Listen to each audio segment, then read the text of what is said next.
जल्लोषपूर्ण वातावरणात शहरातील बाळगोपाळ आणि गोविंदांनी थरावर थर रचत दहीहंडी उत्साहात साजरी केली। गोविंदा रे गोपाळाचा घोष, तरुणाईचा बेधुंद जल्लोष, नागरिकांची अलोट गर्दी, गोविंदा पथकांच्या थरावर वरुणराजाने केलेला हलकाचा शिडकाव, अशा उत्स्फूर्त वातावरणात शुक्रवारी शहरातील प्रमुख रस्त्यांवर कृष्ण जन्माष्टमी उत्सव साजरा करण्यात आला। चौकाचौकांमध्ये, गल्ल्यांमध्ये आणि सोसायट्यांमध्ये बाळगोपाळांच्या अभूतपूर्व उत्साहात दहीहंडी फोडण्यात आल्या। जंगली मार्ग रस्त्यावरील साखळी बॉम्ब स्फोटाची घटना ताजी असतानाही दहीहंडीचा उत्सव पाहण्यासाठी पुणेकर प्रचंड संख्येने रस्त्यावर आले होते। विविध मंडळांनी सायंकाळपासून चौकाचौकात डीजेच्या भिंती उभ्या केल्या होत्या। ठिकठिकाणी कृष्णराधेचे भव्य कटआउट, होर्डिंग्ज उभारले होते। शिवाजी रस्ता, बाजीराव रस्ता, टिळक रस्ता यासह शहरातील मुख्य रस्त्यांवर संगीताच्या ठेक्यावर अवघी तरुणाई थिरकली। रात्री 8च्या सुमारास शहराच्या कानाकोपऱ्यात गोविंदांची थर रचण्यास सुरुवात झाली।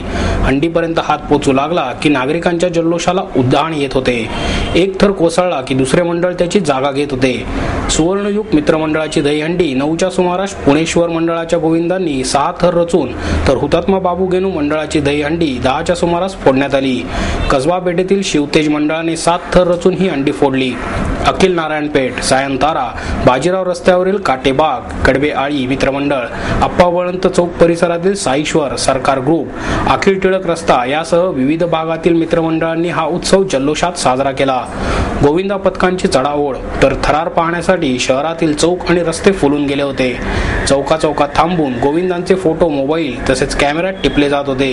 एक दहीहंडी फुटल्यानंतर मग ही गर्दी पुढच्या दहीहंडीकडे जात होती। श्रीमंत दगडूशेठ हलवाई मंदिराजवळील दहीहंडी फोडण्यात आल्यानंतर मंडई परिसरात प्रचंड गर्दी झाली।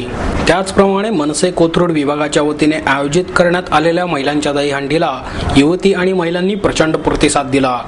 मुंबईहून आलेल्या महिला गोविंदा पथकाने थरांचा थरार जागवत शेकडो महिलांच्या उत्स्फूर्त पाठिंब्यात ही हंडी फोडली आणि सर्वांनी एकच जल्लोष केला।